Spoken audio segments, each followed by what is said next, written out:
Hello আমার family, আসসালামু আলাইকুম। কেমন আছো সকলে? আই হোপ তোমরা সকলে অনেক ভালো আছো। আলহামদুলিল্লাহ আমরা সকলে খুবই ভালো আছি। তো আজকে সকালবেলা উঠে কিন্তু সিরিনকে স্কুলে পাঠিয়ে তবে আমি ব্লগিং শুরু করেছি, কারণ সকালবেলা প্রচুর পরিমাণে ব্যস্ততার মধ্যে থাকি, সকালবেলা হয়ে ওঠে না খুব একটা। যখনই হয় তখনই আমি তোমাদেরকে শেয়ার করি। তো আজকে কিন্তু আমি তোমাদেরকে শেয়ার করব সংসার, দুটো বাচ্চা নিয়ে আমি কিভাবে সারাদিন থাকি। সিরিন যেহেতু চলে গেছে ছোটোবাবুকে নিয়ে, ওকে যেহেতু আজকে বুধবার, আমি স্পেশালিভাবে বুধবার কিছু নিয়ম আর কি ওর সঙ্গে পালন করে থাকি। ও প্রচুর পরিমাণে জ্বালাতন করছে, তাই ওকে বললাম বাবু তুমি একটু ফোনটা দেখো, আমি তার মাঝখানে একটু বিছানাটা গুছিয়ে নিই। আর কালকে রাত্রেবেলা না বিছানার চাদরটা চেঞ্জ করতে হয়েছিল। তো তোমরা কালকের যে ব্লগিংটা দেখেছো ওর মধ্যে কিন্তু আলাদা বেডশিট ছিল, আর আজকে বেডশিটটা আমি চেঞ্জ করে ফেলেছি। কারণ হচ্ছে এটা ছোটোবাবু রাত্রেবেলা ওর মধ্যে পানি ঢেলে দিয়েছে, তো সেই জন্য আমি বেডশিটটা রাত্রেবেলা চেঞ্জ করে নিয়েছি, সেটা তোমাদেরকে শেয়ার করতে পারিনি। তো প্রতিদিনের মতন আর কি ওই ঘরে যে বালিশগুলো রেখে দিই সেগুলো গুছিয়ে নিয়ে চলে গেলাম ওই ঘরে রেখে দিতে, আর ছোটোবাবুর হাতে ফোনটা ধরিয়ে দিয়েছি। ওই একটুক্ষণের জন্য, মানে ফোন খুব একটা দেখে না, কিন্তু যতটুকু দেখে ততটুকুর জন্য ফোনের মধ্যে ঢুকে যায়। আর আমার একটা জিনিস খুব ভালো লাগে যে আমার মেয়ে কিন্তু খুব একটা ফোন দেখতে পছন্দ করে না।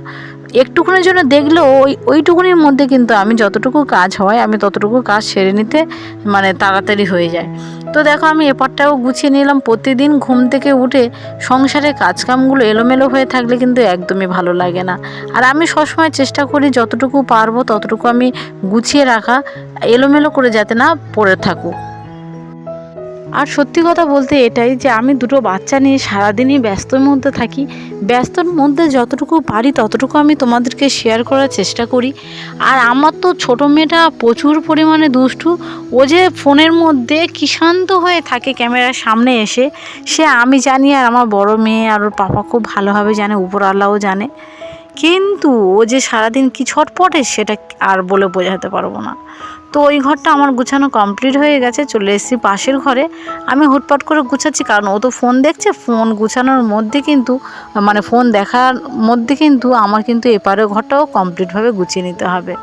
তো আনলাটা সবসময়ের জন্য গুছানো থাকে। ভাবছি যে সামনে মাসে গিয়ে একটা আনলা কিনবো, যেহেতু আনলাটা পুরোপুরিভাবে ভেঙে গেছে জানো তো। এপারে ওপারে ইঁট দিয়ে মানে ঠেকিয়ে রেখে দিয়েছি, যখন তখন ও না ওপারে পড়ে যেতে পারে।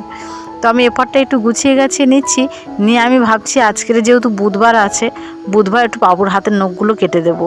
শুক্রবার দিন করে কাটতাম, জানো শুক্রবার করে কাটা খুবই ভালো, কিন্তু আমি না শুক্রবার করে কাটতাম, ছোটো বাবুর যেহেতু জন্ম নিয়েছিল শুক্রবার, সেই জন্য করে আমি শুক্রবার করে নখটা কাটি না। আমি সবসময়ের জন্য ওর বুধবার আমি নখটা কাটি।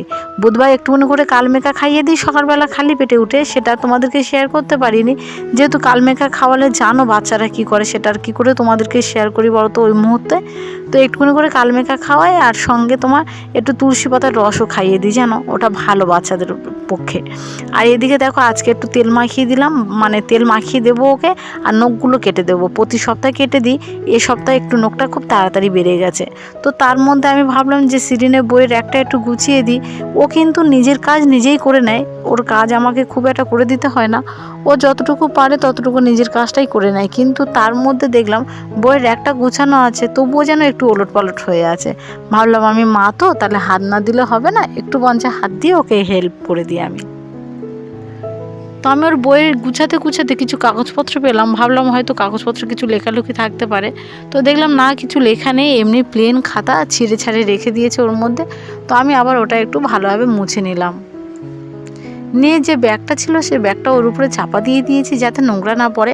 আর আজকে সবথেকে ইম্পর্টেন্ট জিনিস, দুঃখের কারণ কি জানো তো, এই যে কালমেকা গাছ আর এপারে একটা মানে কাজু গাছ দিয়েছিলাম, এখানে না গাছটা মরে যাচ্ছে, সেই জন্য করে ভাবলাম বাইরে রেখে দেবো, আর বাইরে থেকে দুটো গাছ এনে এখানে রেখে দেবো। কেমন হবে বলো তো, দেখতেও খুব সুন্দর লাগবে, আর এদিকে কিন্তু তাহলে গাছটা মরবে না। বাইরে দিলে হয়তো গাছটা বেঁচে যেতে পারে। তো সেই জন্য করে আর কি আমি বাইরে রেখে দিলাম ওটা, আর দুটো গাছ বাইরে থেকে নিয়ে আসবো। আর তার মধ্যে গ্যাসের ওভেনটা একটু পরিষ্কার করে নিচ্ছি। গ্যাসের ওভেনটা তো আজকে রান্না করে আর পরিষ্কার করা হয়নি, ছোটুকে নিয়ে যখন গোসল করতে যাব তখনই আমি ওটা পরিষ্কার করে নেব। তখন এবারে আমি ওটা আর কি গুছিয়ে নেবো বলে ঠিক করছি, চলো দুটো গাছ আমি নিয়ে আসতে গেছি, গাছ দুটো একটা একটা করে নিয়ে আসি। কি নোংরা দেখো, আমি কিন্তু সেটা খেয়াল করিনি। তারপরে মনে হলো যেহেতু আমি ওভেনের কাছে রেখে দেবো, এটা একটু পরিষ্কার পরিচ্ছন্ন না থাকলে হবে না, তো আরেকটা নিয়ে এসে তারপর ওটা পরিষ্কার করে ওখানে রেখে দেবো। আর ওভেনের কাছে রাখলে যে কোনো জিনিস রান্নার জায়গায় রাখতে গেলে পরিষ্কার পরিচ্ছন্ন রাখতে হবে। তো আমি এই দুটো একটু ধুয়ে নিয়ে এলাম, দেখো কত সুন্দর পরিষ্কার লাগছে। যে কোনো জিনিস না একটুখানি হয়তো শরীরে কষ্ট হয়, ঠিক কথা, কিন্তু যে কোনো জিনিস মন দিয়ে কাজ করলে সেটা এত সুন্দর দেখায় ধারণার বাইরে। এখানে কালমেঘা গাছ আর ওই যে কাজু গাছটা ছিল, তার থেকে মনে হচ্ছে এই দুটো কাজই আরও বেশি ভালো লাগছে।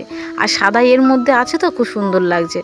তো দেখো এখানে আমার সত্যি খুব ভালো লাগছে, আর যত পারি ততটা সুন্দর করে তোলার চেষ্টা করি তোমাদের জন্য আমি।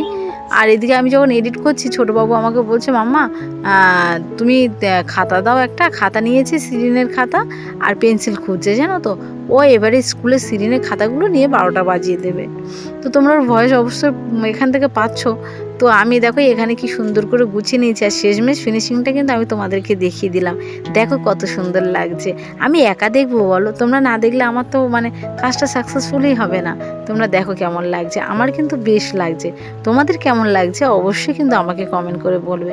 তো চলো আমি চলে গেলাম ঘরটা এবার ঝাঁ দিতে, যেহেতু ঘর গুছিয়েছি কিন্তু ঝাঁ দিইনি। আর সবসময় তো ওই কার্পেটটা তোলা যায় না, সেই জন্য কিন্তু আমি তুলবো না। ঘরের মধ্যে খুব একটা নোংরা নেই, হালকা একটু আধটু নোংরা আছে।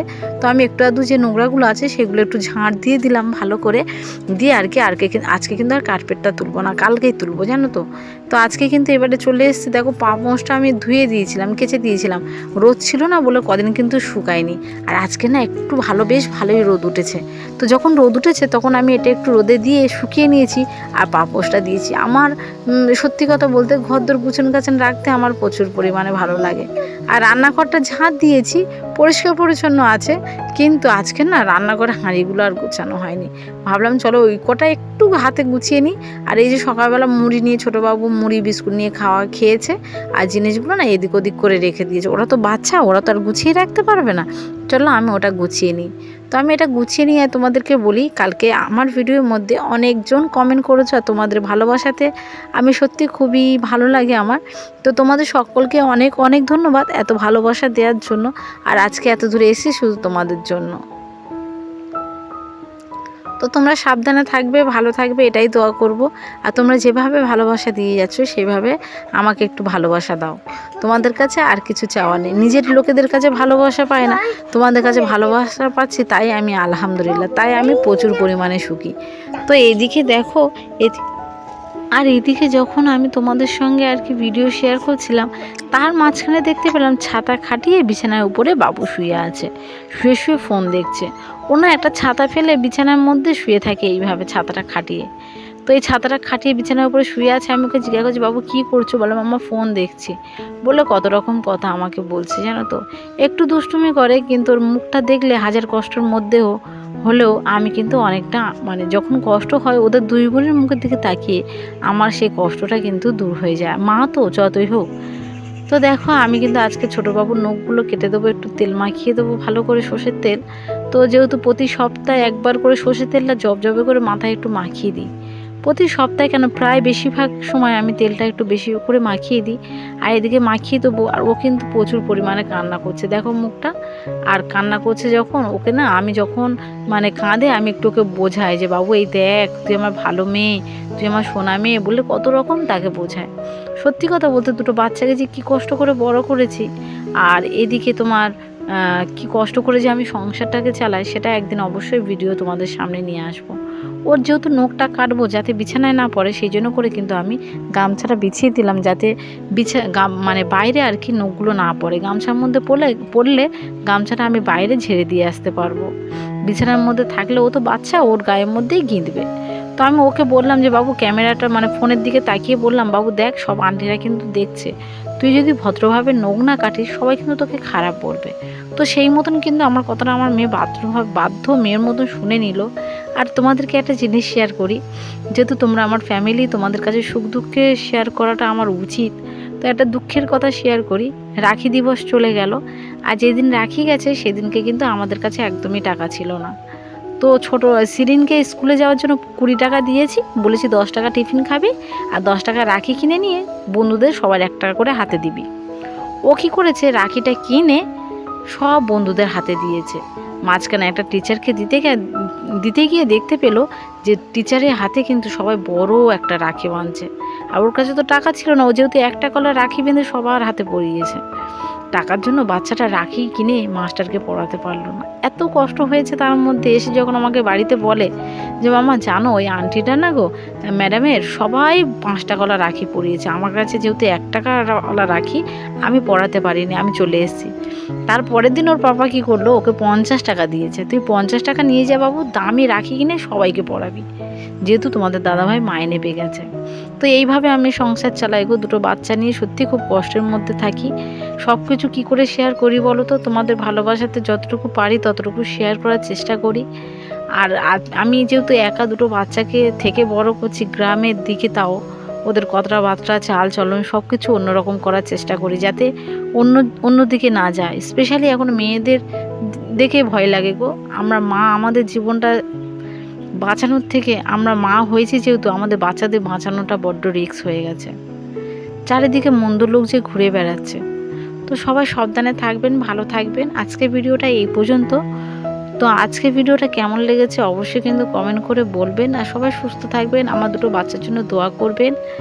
আর আমি সবসময় চেষ্টা করি তোমাদেরকে আনন্দ দেওয়ার জন্য ভিডিওর মাধ্যমে। তো আজকে ভিডিওটা এই পর্যন্ত থাক। খুদা হাফেজ। সবাই আমাদের জন্য দোয়া করবেন।